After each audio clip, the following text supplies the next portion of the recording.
اعلیٰ حضرت عظیم البرکت الشاہ امام احمد رضا خان فاضلی بریلوی رضی اللہ عنہ نے حضور اکرم صلی اللہ علیہ وسلم کے علم غیب پر کتاب لکھی. بڑی معتبر کتاب ہے جس کا نام ہے الدولت المکیہ، اور اس کتاب کی بڑی تاریخ ہے. جب آپ حج کرنے کے لیے گئے تو کچھ باطل عقائد والے مولویوں کو پتا چلا کہ امام احمد رضا بھی آئے ہوئے ہیں، تو ہندوستان میں تو ہم ان سے جیت نہ سکے، ہندوستان میں تو ہم ان سے بحث نہ کر سکے. تو انہوں نے سوچا کہ مکے کی سرزمین پر ان کو گھیرا جائے. ایک پرایا ملک ہے، اجنبی لوگ ہیں، ان کا اپنا کوئی مرید ساتھ نہیں، کوئی شاگرد ساتھ نہیں، کوئی ساتھ نہیں، تو ایسے میں ممکن ہے کہ ہم ان پر غالب آ جائیں. تو انہوں نے وہاں کے مفتی اکرام کے کان بھرے اور یہ کہا کہ ہندوستان سے ایک مولوی آیا ہوا ہے جو حضور اکرم صلی اللہ علیہ وسلم کا علم غیب ثابت کرتا ہے. ہمارے پاس قرآن و حدیث کی روشنی میں اتنے دلائل ہیں کہ حضور صلی اللہ علیہ وسلم کو علم غیب نہیں ہے معاذ اللہ. انہوں نے یہ دعویٰ پیش کیا، لیکن وہ ہماری بات نہیں مانتا،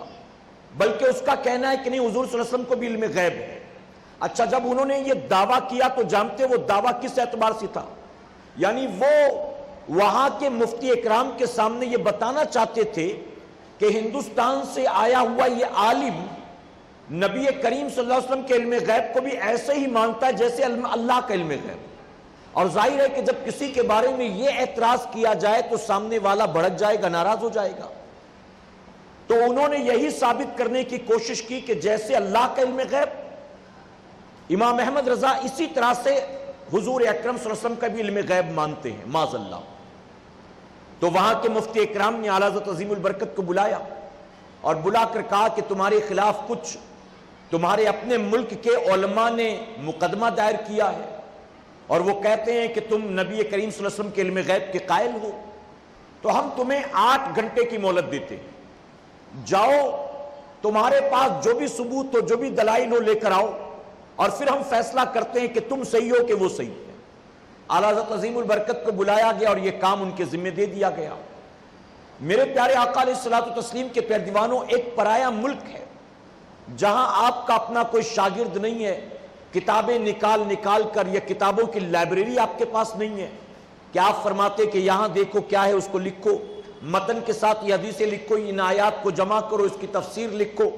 کوئی مدد کرنے والا نہیں تھا اور آپ کو ٹائم دے دیا گیا کہ اتنی دیر میں، اتنے وقت میں آپ کو لے کر آنا ہے. اور اتفاق دیکھیں، اعلیٰ حضرت عظیم البرکت کو ان دنوں میں بخار کی شدت تھی. آپ کا جسم جو تھا وہ بخار کی گرمی سے تپ رہا تھا، لیکن چونکہ چیلنج تھا، ناموس رسالت کی بات تھی، حضور اکرم صلی اللہ علیہ وسلم کے اختیار اور آپ کے علم غیب کی بات تھی. اگر آپ وہاں پر کوئی عذر پیش کرتے اپنی صحت کا، طبیعت کا، یا میرے پاس فی الوقت کوئی کتاب نہیں ہے، کوئی شاگرد نہیں ہے، یہ عذر پیش کرتے، تو ظاہر ہے کہ وہ مولوی خوش ہو جاتے جنہوں نے دعوے کیے تھے،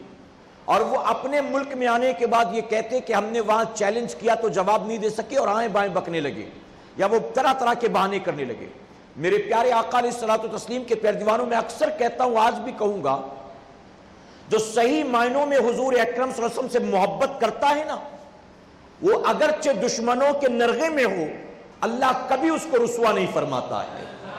اور اللہ تبارک تعالیٰ ہمیشہ اپنے محبوب کے عاشقوں کی لاج رکھ لیتا ہے.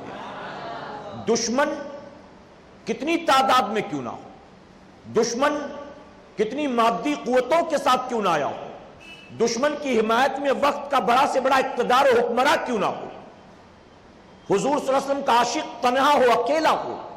کوئی یار و مددگار نہ ہو، لیکن اس کے باوجود اللہ ان ظالموں کے مقابلے میں محبوب کے غلام کو رسوا نہیں کرتا، بلکہ اللہ ہمیشہ اسے عزت، کامیابی اور فتح عطا فرماتا ہے. اعلیٰ حضرت عظیم البرکت نے کتاب لکھنی شروع کی، اور جیسا کہ آپ کی عادت کریمہ تھی، آپ نے پہلے حضور صلی اللہ علیہ وسلم کے علم غیب پر آیات کو نقل کیا، یعنی قرآن شریف سے ثابت کیا، اس کے بعد حدیث مبارکہ کا انبار لگا دیا، اس کے بعد بزرگوں کے اقوال نقل کیے، اور آپ نے 8 گھنٹے کی مختصر سی مدت میں الدولت المکیہ نام کی حضور صلی اللہ علیہ وسلم کے علم غیب کو ثابت کرنے والی ایسی کتاب لا کر بڑے بڑے علماء کے سامنے رکھ دی کہ میرے پیارے آقا کے پیروانوں، انہوں نے اپنے دانتوں تلے انگلی کو دبا دیا اور آج تک اس کتاب کا کوئی جواب نہ دے سکا، آج تک اس کتاب کا کوئی انکار نہ کر سکا، اور جب آپ نے وہ کتاب سامنے لا کر رکھی، اس کتاب کا مطالعہ کرنے کے بعد عرب کے جو بڑے بڑے علماء تھے وہ جو ہے ایک آواز میں پکار اٹھے، ہندوستان سے آیا ہوا یہ عالم جو ہے یہ صرف کوئی عالم نہیں ہے، اللہ کی نشانیوں میں سے ایک نشانی ہے اور حضور کے معجزوں میں سے ایک معجزہ ہے۔ اور انہوں نے تسلیم کیا میرے اعلیٰ حضرت عظیم البرکت کے علم کو، اور صرف اعلیٰ حضرت کے علم کو، آپ کی صلاحیتوں کو نہیں، بلکہ انہوں نے تسلیم کیا حضور اکرم صلی اللہ علیہ وسلم کے علم غیب کو۔ اور الدولۃ المکیہ کا آغاز بھی میرے امام نے اسی طرح سے کیا کہ اللہ کا علم غیب ذاتی ہے اور نبی کا علم غیب عطائی ہے۔ یہ ڈیفرنس سمجھ لیں، اس فرق کو سمجھ لیں، پوری زندگی یہ بات کام آئے گی انشاءاللہ۔